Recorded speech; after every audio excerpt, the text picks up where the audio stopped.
Salam sejahtera bagi kita semuanya. Perkenalkan, saya Pendeta James Sihombing, Gembala Sidang Gereja CWS Karisma Family, Kota Medan. Saya ingin berbicara tentang tantangan pelayanan gereja di masa pandemi COVID-19. Gereja saat ini telah mengalami disrupsi. Terjadinya perubahan yang mendasar dan fundamental. Perubahan yang mendasar ini membuat banyak gereja tidak siap menghadapi pandemi COVID-19 ini.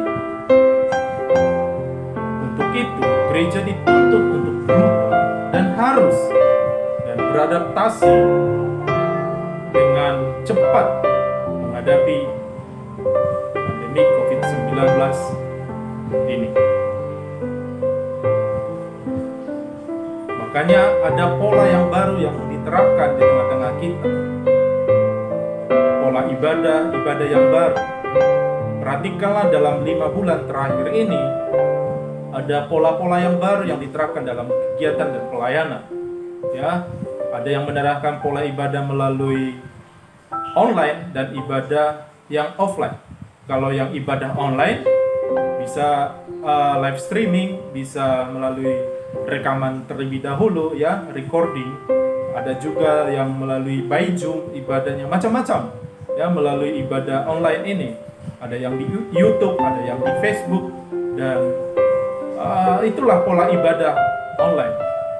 Dan ibadah yang offline, kalaupun diizinkan untuk melakukan ibadah offline, kita juga harus menerapkan prosedur protokol kesehatan.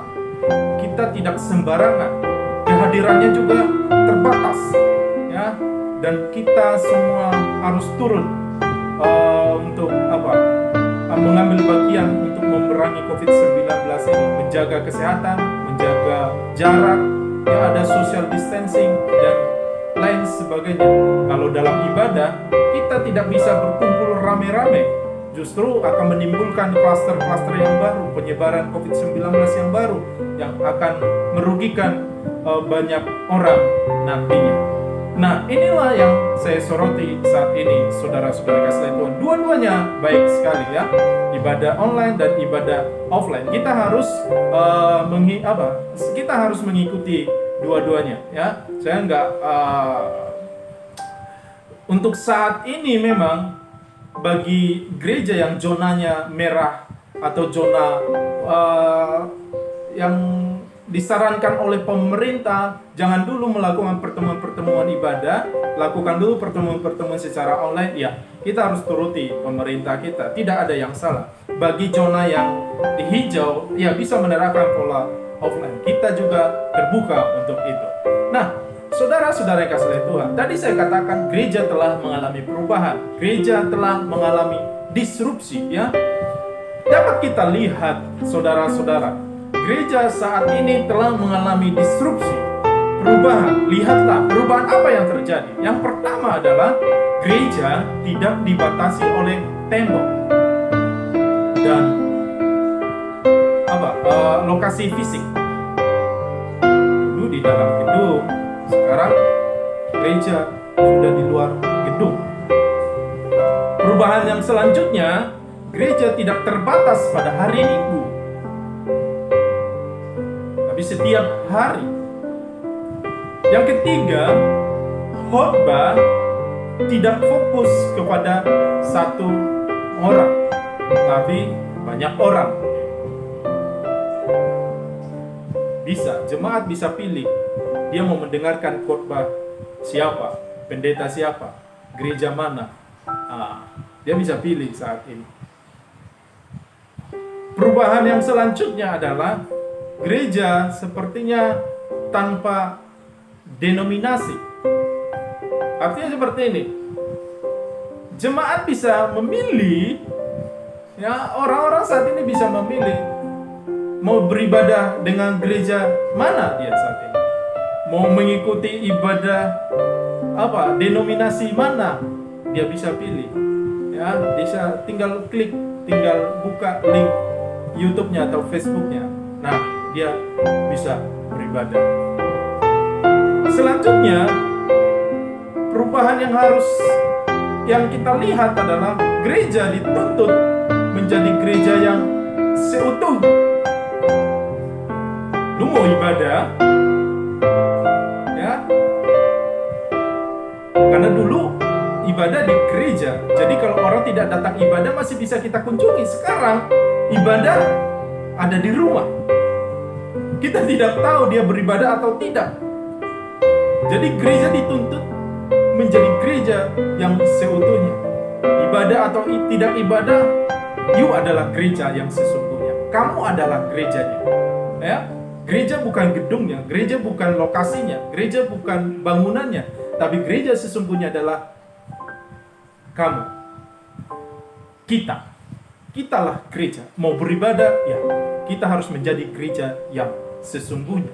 Saudara-saudara kasih Tuhan, inilah perubahan yang terjadi. Mungkin masih banyak lagi perubahan-perubahan di sana sini, tapi paling tidak ada beberapa perubahan yang mendasar ini. Pola-pola pelayanan yang kita lihat sekarang ini terjadi sebuah perubahan yang sangat dasar.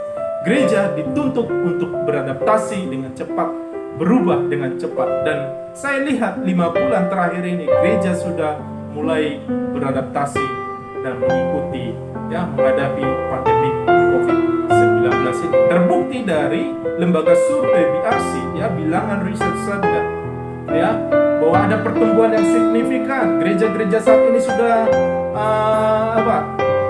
sudah beradaptasi dengan cepat, ya, dan membangun pelayanan-pelayanan yang menunjang pelayanan digital, bahkan menambah aset-aset atau membangun infrastruktur pelayanan digital atau pelayanan online. Contohnya membeli kamera untuk recording, contohnya membeli sound system, membeli lighting, komputer dan macam-macam untuk menunjang pelayanan yang namanya pelayanan digital atau pelayanan online ini, dan meningkat. Lembaga survei BRC ada 5 kali lipat peningkatan atau pertambahan aset dalam bentuk untuk membangun infrastruktur pelayanan digital, ya. Bahkan kita melihat gereja-gereja saat ini sudah memiliki yang namanya komisi-komisi departemen untuk menunjang pelayanan digital. Ada departemen multimedia atau departemen digital yang tadinya tidak memikirkan pelayanan seperti mau tidak mau dia harus berubah dan memikirkannya. Makanya gereja membangun pelayanan di media sosial, baik itu melalui Messenger, WhatsApp, Line, dan Telegram, ya, untuk menunjang pelayanan-pelayanan gereja.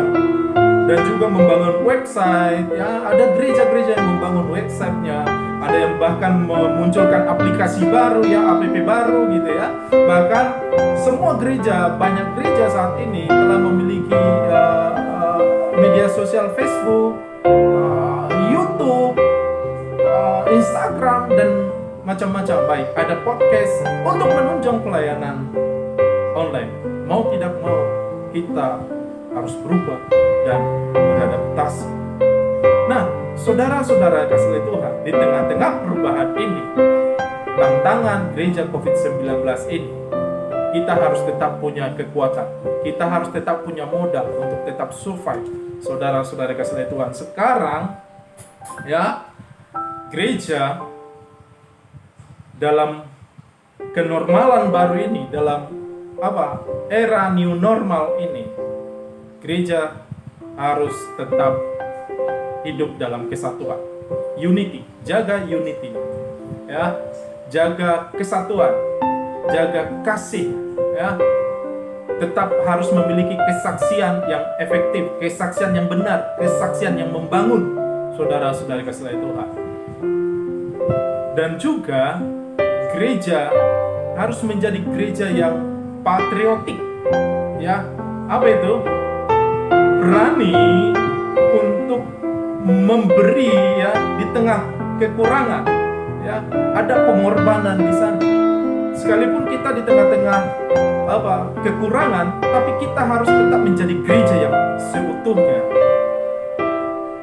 Dan juga yang ketiga, jangan lupa di tengah-tengah new normal ini, pandemi COVID-19, ini, kita juga harus tetap membangun yang namanya kegerakan doa. Ketika kita berdoa, pasti ada kebangkitan. Pasti ada kebangkitan gereja. Kebangunan terjadi di tengah-tengah gereja. Tetap jaga kesehatan, tetap mengandalkan Tuhan, ya, rajin olahraga, makan makanan yang sehat, yang bernutrisi, ya, dan jangan lupa tetap tetap stay humble, ya. Tuhan Yesus memberkati kita. Shalom.